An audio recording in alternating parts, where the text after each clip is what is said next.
Here from Market, I would like to welcome you all along today to Genex's Boldcombe Battery Strategy presentation. Today from Genex, we have Executive Director Simon Kisden, CEO James Harding, and CFO Craig Francis. Just a reminder for all of those on the webinar, please use the Q&A facility at the bottom of the screen to lodge your questions. I'll read those out at the end of the presentation, and we can have a good, robust Q&A discussion at the end. Hopefully I'm sharing my screen here, and this basically is a brand new presentation. Of course, the cover page is familiar to those that have followed Genex. We've got our flagship pump hydro project in the foreground, repurposing what was once a very large gold mine, and that's rounding out our focus on a renewable energy hub, which comprises an operating solar farm and in the future a wind farm, which we built on those hills in the background of that photograph there in front of you. Before I start, I'd like to say that we're delighted to partner with Tesla. We see them as a tier one, reliable, fantastic partner to work with as we develop our battery strategy. So today I'll give an overview, I'll explain the strategy. James Harding, our CEO, will talk through the bulk of the presentation, talking through the opportunity and why we think it's compelling. And Craig Francis, our CFO, will round out talking through the numbers and explaining the upside that we see from deploying capital into the energy storage market. In terms of just a recap, Genex Power is truly a diversified business, and we like to think of ourselves as diversified by technology and geographic location. In terms of technology, we've got investment in operating solar farms, investment in the construction of the pump hydro project at Kidston, and we've got a wind farm which is in the feasibility stage. That's now complemented by our battery project, which will be developed in Rockhampton. So you can see that the portfolio is diversified by technology and also geographic location, and is now building true scale with in fact over $1 billion of capital invested in renewable energy generation and storage in the Australian market. So I guess what I'd like to paint today is the business case, why we want to deploy capital and what we think is a very profitable business of energy storage. And this is really driven by some very fundamental changes occurring in the energy market. Firstly, the economy is decarbonising, and so too is the electricity sector. And what we're seeing is investment in renewable energy, which of course by nature is intermittent generation. So of course, when the sun shines, when the wind blows, we have clean green energy injected into the grid. Of course, that doesn't always coincide with when energy is required. And what we see in Queensland and many other places in the NEM is that as the sun sets, we get a pickup of evening demand as people come home and wish to engage in normal activities such as cooking and watching TV. So energy consumers demand reliability, and of course that needs to be delivered in a way that is clean, green and sustainable as the economy decarbonises. So therein lies our focus on energy storage. And of course, this business has been focused on storage since the day it was conceived, some 6 years ago. And of course, that focus is agnostic in terms of technology and how we deliver it. So it started out with the development of our pump hydro project and is now very focused on the rapid deployment of battery technologies. And of course, there's a multiple array of revenue streams batteries can derive in the market. And we think those revenue streams will grow strongly in coming years. Of course, there's the arbitrage opportunity of buying energy and charging the battery when prices are low, perhaps when the sun is shining and there's a lot of solar in the system, and then discharging that energy into the grid at evening peaks when demand is high, and so too price. But there's also a range of other services which the grid is desperately crying out for that batteries can provide. And of course, the unique nature of batteries, they can be deployed quickly, they're flexible, and they can operate very efficiently and quickly, means that there is a very strong business case. So Genex focus remains on generation of energy, clean energy, but really the twin focus of energy storage, we think, has a potential to drive earnings into the future. And this is, I think, depicted in this key shot here. This is a chart which shows the forecast energy mix in the NEM, which is essentially Queensland through to South Australia, including Tasmania, over the next 30 years. And what you can see in that dark line is the gradual retirement of coal-fired power stations. So today, coal-fired power accounts for around 60% of capacity, but over the next 30 years, that share of generation will decline sharply to zero by late 2040s. And that is really driven by economics, and it's also driven by age. These plants were largely built 20, 30 years ago, and they're reaching the end of their economic life, and the business case to support further investment in coal just doesn't exist, frankly. So what we're seeing in the grid is that capacity being replaced by renewable energy. This has been underway for some years, to the point now where renewable energy, being primarily wind and solar, accounts for around 25% of generation on a given day. But that is likely to grow substantially to the point where it's going to dominate generation over the next 30 years. And for that to be achieved in a reliable, system-wide reliable way, energy storage needs to grow to match and to deal with the intermittency of that generation to make it firm and reliable for consumers as and when they require the energy. So with that sort of introduction, I'll hand over to James Harding, who will step through the next couple of slides. Yeah, thank you, Simon. Look, we're delighted to be here and presenting you today, and alongside Tesla, who we've been working with for over 18 months on the Baldercombe project, and we've learned a lot from them about the operations of batteries, and added that to the sum of knowledge that we've developed over the last 5 or 6 years on the storage market on the NEM through developing the Kidston Pumped Storage Hydro project. So very happy to be at this stage. On this slide, I think that chart on the right sort of illustrates what Simon was talking to in terms of the imbalance of renewable energy generation, especially solar, in terms of its intermittency. And this particular shot on a day in September in Queensland shows that in the middle of the day, there is so much generation from both rooftop and utility scale solar that actually pricing is consistently these days negative, and the main demand and high prices is seen in the evening peak. So this really, this one chart encapsulates the business case for storage, paid to actually charge the battery or pump water up the hill, and paid to discharge or generate into the evening peaks. So what we're seeing also just in the last week, the move from a 30-minute settlement to a 5-minute settlement market, is that those peaks and troughs will be sharper, and we are seeing that there's a greater prevalence of negative pricing and higher peak pricing. As I say, Genex has been addressing this need for storage by implementing the 250 megawatt pump storage hydro. That is a deep storage project with 6 to 8 hours of storage that's under construction, and now moving into our battery rollout with the first battery in central Queensland, the 50 megawatt Baldercombe battery project. So the benefits of large scale storage are many. As I said, it facilitates the transition from a largely fossil fuel to a renewable energy system. And it does this by allowing increased deployment of both wind and solar, by adding much needed system strength to the network. So the influx of new intermittent technologies does have a tendency to destabilize the network. And so batteries and other storage systems do restore that system strength.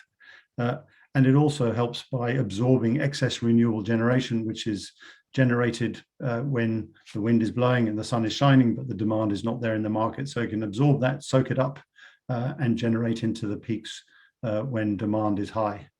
Batteries in particular are modular, so therefore flexible to locate and rapid to construct. Certainly by comparison with pumped hydro, which is a many-year development, and in the case of Kidston, a 3.5-year build.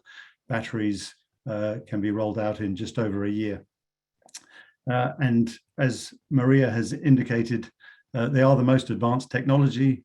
Not only are they able to respond to market signals in milliseconds, but also they are ever developing. And so even when a battery is installed, the new developments that are being made in the background all the time can be implemented into the battery system by firmware upgrades to respond to changing market requirements and additional markets that are being introduced all the time.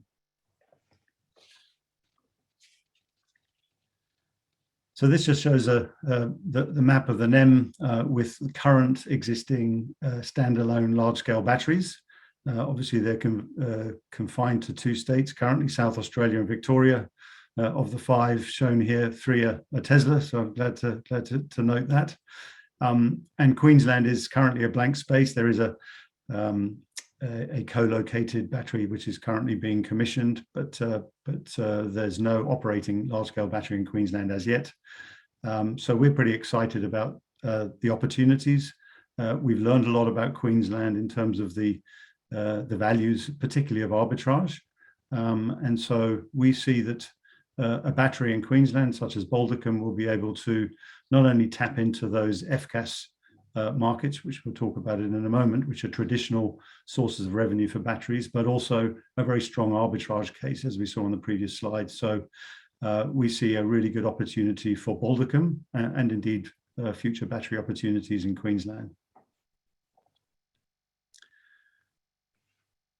So the battery growth, as I say, there's batteries in 2 states currently. Those 2 charts on the right are a bit misleading because the scale on the right-hand side is 1,000 times greater than the left-hand chart. So there is a huge requirement by 2040 for new storage, which would be particularly coming from battery systems, but pumped hydro and other technologies by 2040. So over 120,000 megawatt hours of battery system capacity are going to be required. And we will see that as renewable energy zones are rolled out in New South Wales under the government roadmap, but in other states as well, batteries will need to be inserted as part of that overall strategy to absorb the renewable energy and to generate when it is needed by the consumer. So just a couple of slides here on the value drivers for large-scale batteries. In terms of energy arbitrage, we're seeing this move from a 30-minute settlement, so up until the 1st of October, although dispatch intervals for generators to dispatch energy into the market have been and continue to be in 5-minute chunks. The settlement, so the pricing has been averaged over 6 of those 5-minute intervals and settled on a 30-minute basis. That has changed since the 1st of October. And it's very clear that those technologies which are able to dispatch quickly in seconds or even fractions of seconds will benefit by being able to capture what we are already seeing are higher peak prices for generation and indeed lower prices when they charge. So that chart on the bottom of the slide, bottom left, shows sort of the benefits of particularly batteries, which can charge and discharge in milliseconds, pumped hydro, which in the case of Kidston can ramp up to full generation in 30 seconds, and to a lesser extent gas, which takes minutes to ramp up. So those technologies will be able to benefit from the 5-minute settlement, and you can see the table at the bottom shows a notional difference between the lowest, if you like, negative price in an interval, $196 per megawatt hour, compared with $263 per megawatt hour in an equivalent 5-minute period.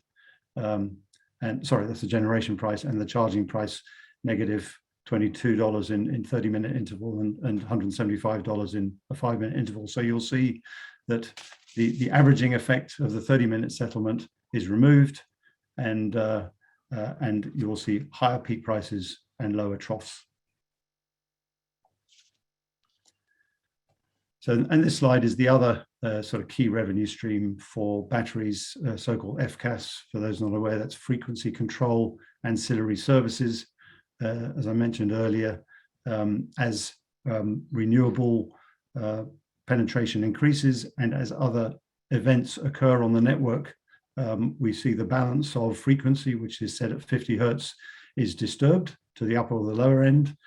The charts on the right show where supply exceeds demand, then suddenly, which can be due to a trip of a load, that suddenly the frequency will increase sharply, and similarly where a power generator such as a coal-fired power plant suddenly trips, the frequency will dip suddenly. What batteries can do is they can inject very quickly energy and withdraw energy from the network in order to bring that frequency back into balance. So there is a ever increasing demand for these FCAS services, and we can see that as coal-fired power plants are retiring, there will be a reduced supply of FCAS, because traditionally the coal-fired power plants have been providing these services. And again, as the intermittent renewable generators increase, so the demand for FCAS will also increase. So I'll hand over to Craig to talk a little bit about our Baldercombe battery project and some of the economics behind that. Thanks, James. Yeah, so specifically on Baldercombe, so our battery strategy is something we've been working on for a while, and Baldercombe is the first deployment of batteries for Genex, in addition to our pumped hydro storage project. And the basis for the Baldercombe site selection was underpinned by a few reasons.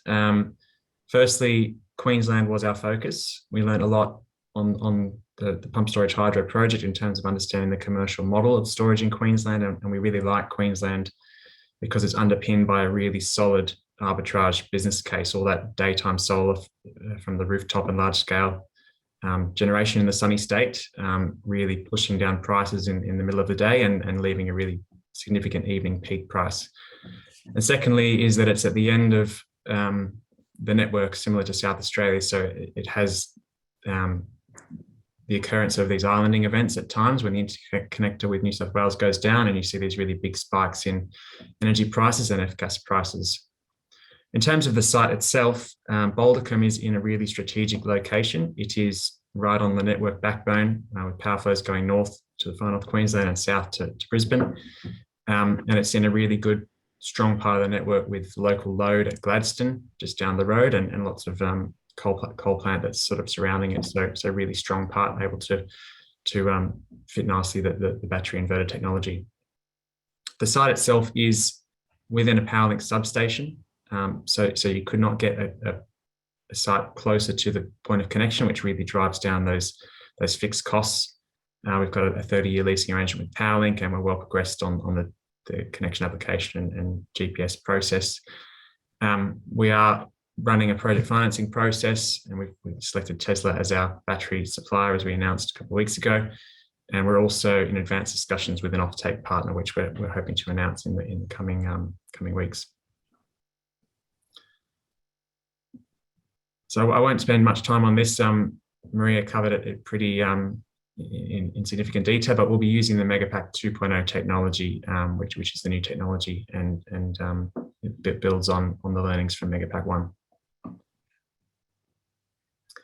So I want to spend a little bit of time on the commercial model for the Baldercombe battery project. And this slide just gives an overview of some of the details of underpinning the financial model. So the CapEx that we're looking at is between 55 to 60 million. That's all in CapEx. So I think we previously advised the pricing on the battery itself. This is the full cost, including financing costs, owners' costs, and contingency. The revenue profile is averaging about $10 million per annum over the life of the asset, and the asset will have a 20-year warranted life, which is fully backed by a warranty with Tesla. And really solid EBITDA margins, as we've seen with our other projects, in excess of 75% from this project itself, which enables us to get some significant cash to support debt financing and return good distributions to equity. The other thing to note here is that with the hydro project, we have a really solid fixed revenue structure, which gives us great ability to get project financing in and leverage. But also we don't capture any upside from the energy storage market itself. So what we really wanted to do with this battery was to ensure that we were able to retain some upside from the economics of storage. And to that end, we're looking at an offtake structure, which will have a fixed component to give that certainty to lenders, but also give us significant upside, which will really, we think is a really exciting part of the strategy and going to drive some economic returns for us. Now, this forecast here is showing the lender case. It's a case prepared by our consultants and sits in the financial model. But on the next slide, I want to talk about what we see as a significant upside that this project will be able to deliver to Genex. And this case is really presented on the basis of system normal, so just the normal daily spikes and troughs and your FCAS prices that go along with that. But on the next slide, we want to talk about these significant contingency events, which can really drive really short payback periods and really solid IRRs. So this slide shows an event that happened in May 2021 and theoretically what we would have been able to do with Balticum had it been operational. On 25th of May, the Callide C coal-fired power station had an explosion, and that had a number of sort of domino effects on the network in Queensland. It tripped the other two units at Callide and disrupted the transmission line in the region and going north and south, and also, as a consequence, interrupted the generation capacity of other surrounding power stations. What happened was a 3 gigawatt shortfall of power supply and therefore significant blackouts in Queensland with excess demand over supply. The consequence in the wholesale energy market was that prices for energy only, and here we're just looking at energy, we're not looking at FCAS, shot up to $15,000 for nearly 2 hours. What that would have meant for Balticum, had it been operating that day, is would have made $700,000 or 7% of our projected revenue in a 24-hour period. Subsequent to that, the prices remained volatile over the next month as the unit didn't get brought back online and the system adjusted to this shortfall, which is prolonged and ongoing. And we saw really volatile prices for the rest of the month. So that chart at the top, if you look at the green line, that shows what happened on the 25th of May, that $15,000 price spike. But importantly, in the blue, you see the average over the rest of the month, from the end of May to the end of June, and what the pricing did. So you could see that it averaged a peak price of over $6,000 per megawatt hour, and still those trough prices during the day. We've done an illustrative analysis of what Balticum would have delivered over that period had it been operating just on the arbitrage side of things, so ignoring FCAS, operating to optimize against this pricing backdrop. And essentially it would have done $3.2 million in net revenues over the period. So that's 700K on the day, 25th of May, another 2.5 million for the following month, which if we're talking about a $10 million average forecast is some 255% of what we're forecasting. Now it's important to note that these are not in our base case. This is outside of system normal and impossible to model in a financial model, and certainly something that the banks aren't taking account of when providing the debt. But this is just cream, really. It's really the upside that we see in this project and what we really want to capture in the commercial model. I think these events are rare, unpredictable, but they do occur, and the frequency with which they're occurring is increasing as coal ages, as more renewables disrupts the network and dominates the supply, and when the coal plant is starting to retire as well. So while they're not part of our base case forecasts, they represent significant upside to equity and really push our returns well into the double digits for this project. So we're very excited about the potential that the battery has for capturing these sorts of events, and really the commercial model that we're looking to structure, which enables us to capture those on top of the fixed payments which support the debt financing.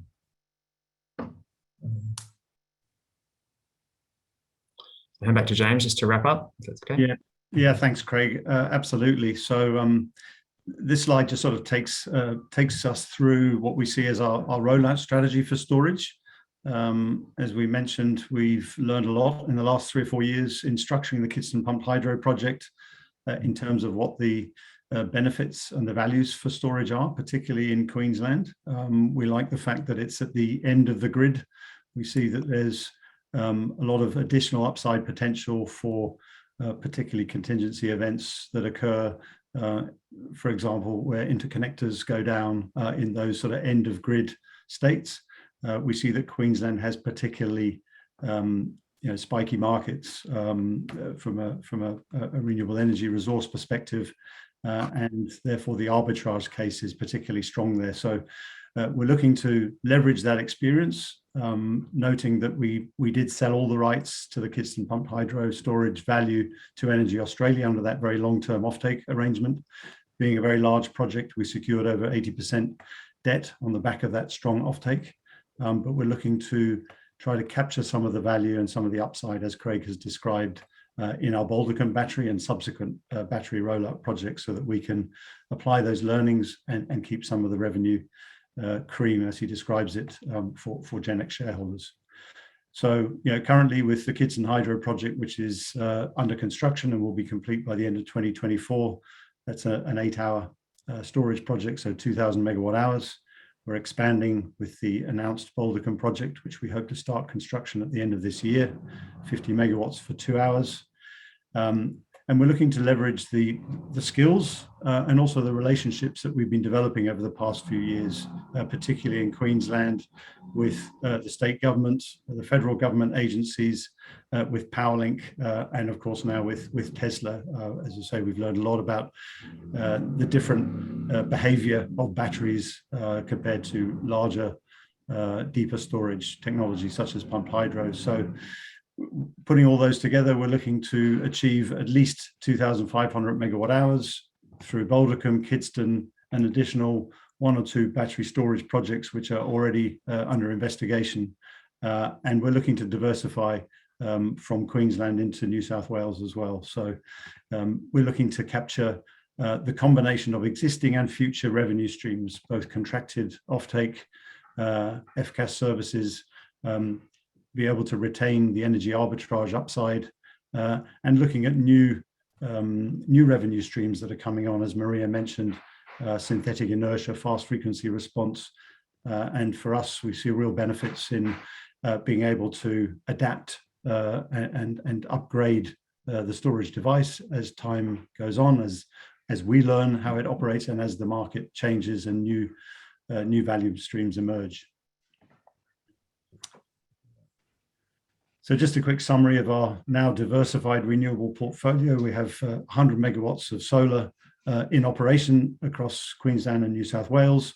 We have the pumped hydro storage project in construction, the Baldercombe battery about to get underway, and the 150 megawatt Kidston wind farm, which completes the clean energy hub up at Kidston. So a good mix of technology and geographic diversity across our portfolio. And just, I guess, to summarize, what we regard as sort of key features of the investment proposition in Genex. As I mentioned, we're geographically and technology diverse in terms of our energy and storage portfolio. We've got a by now proven track record of successful project execution, 2 solar farms executed on time and on budget. We developed those strong relationships with tier 1 stakeholders, ARENA, NAIF and the CEFC, been with us all the way through the journey. Queensland Government, J-Power, who are a 10% shareholder in Genex now and are providing technical expertise as well as development funding, and others as well.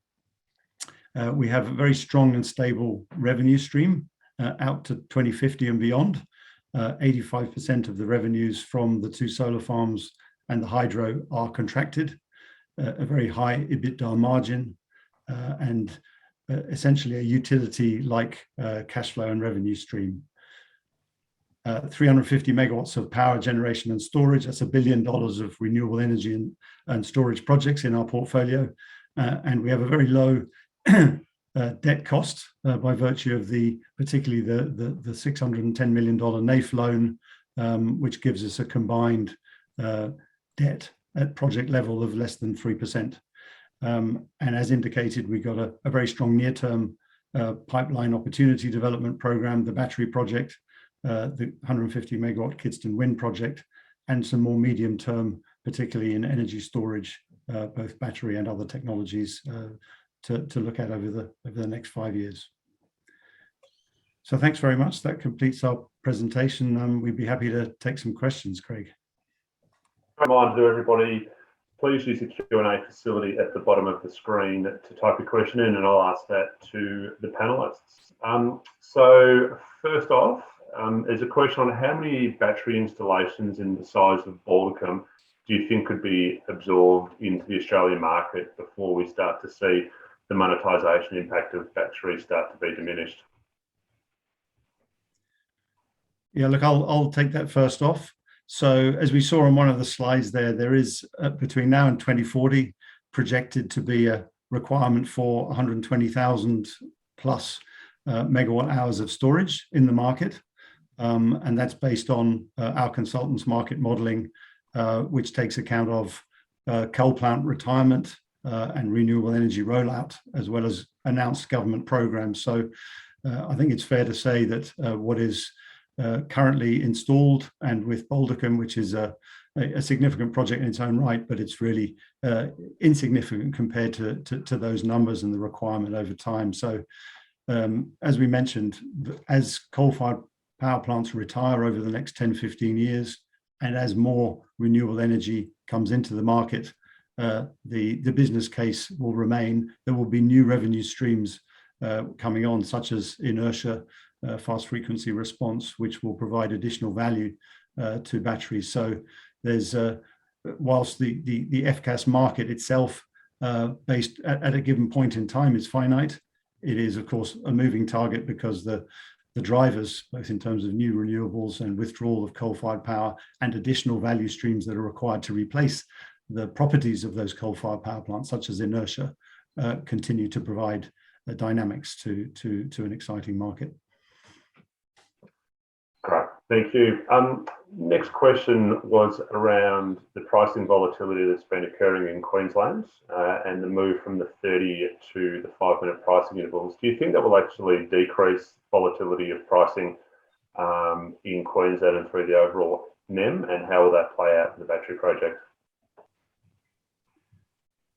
So we think that it won't decrease volatility. We think it'll, and we've actually already seen it's too short a period of time, just a few days, but what we've observed just ourselves looking at the market is that there will be, and intuitively 5-minute intervals will have individual 5-minute intervals will have higher spikes or lower troughs than an average over the period. I guess that's sort of intuitively the way it has seemed to have worked, and that's what we expect.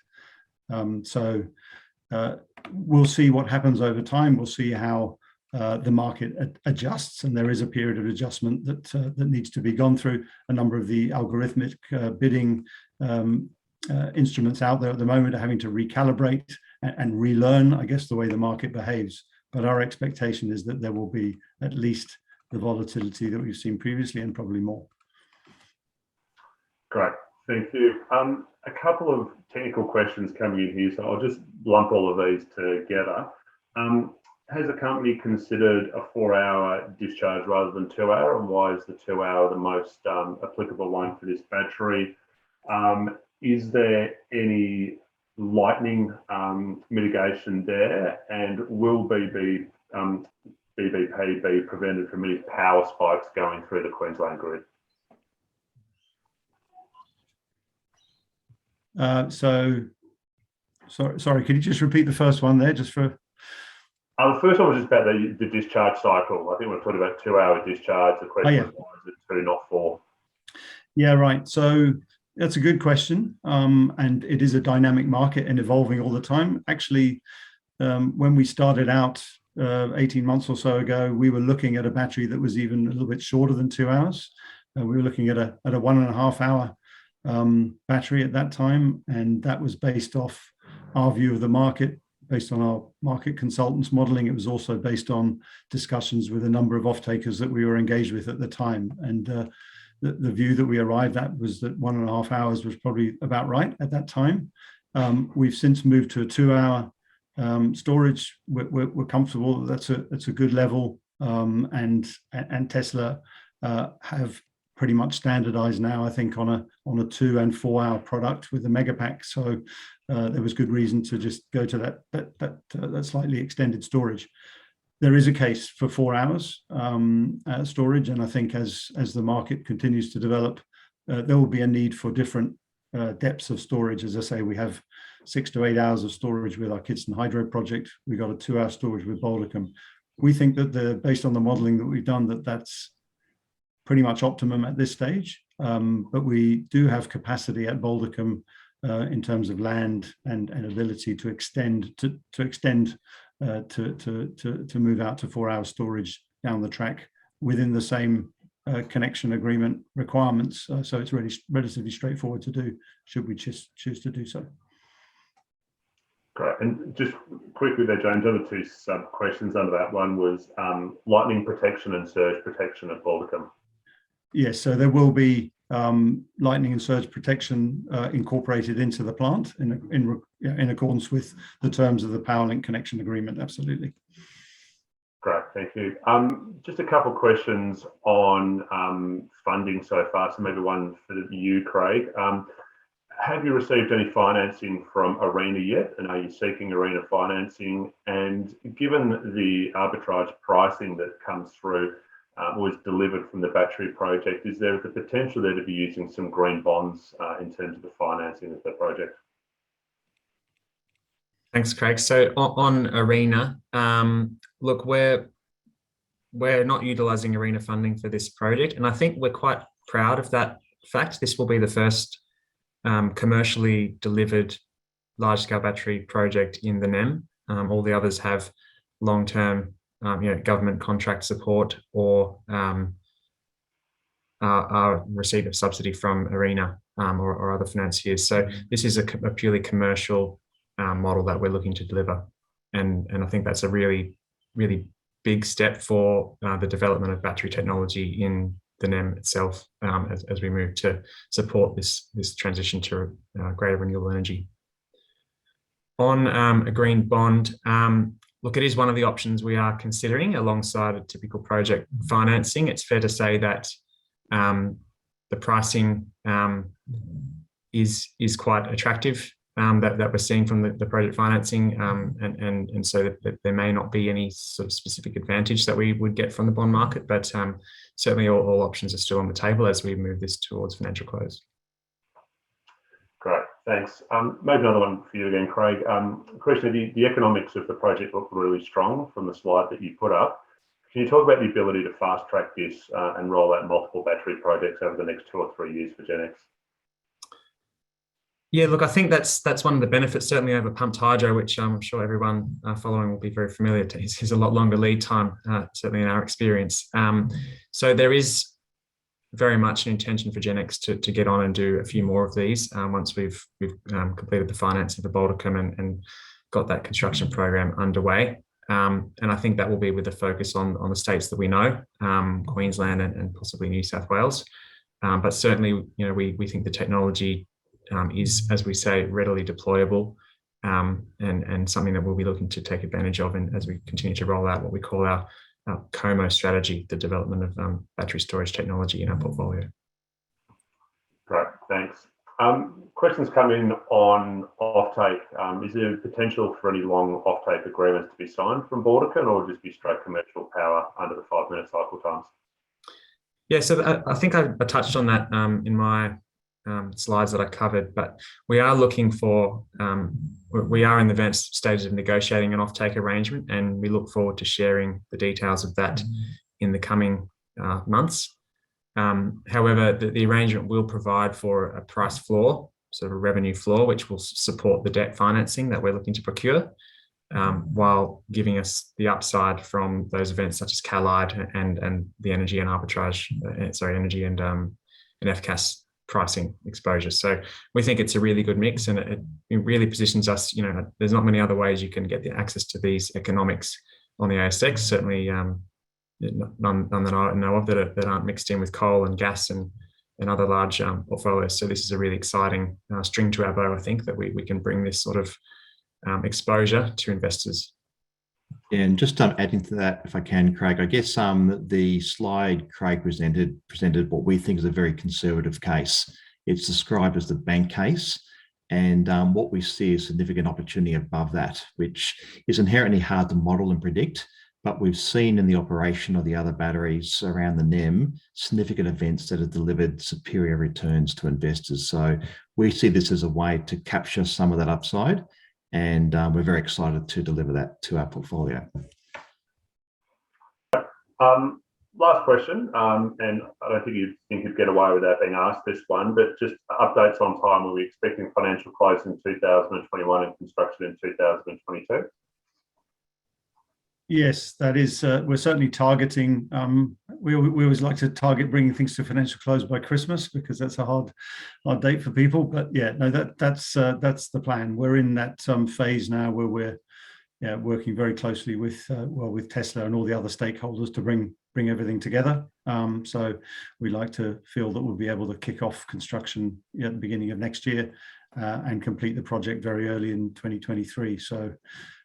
It's exciting times, and we're committed to roll it out. And actually, that's one of the things that we've been focused on, is trying to get this, which is the first of our battery strategy, implemented as soon as possible. We feel there's an advantage in being one of the first movers, certainly in Queensland. So that's been a priority for us since the beginning of this year. Excellent. Well, that wraps up the questions. Much appreciated. James, Simon and Craig, thank you very much for Genex for presenting. If there are any follow-up questions, please contact Simon or myself, and we can direct the questions through and come back to you. So with that, thank you everybody for your time.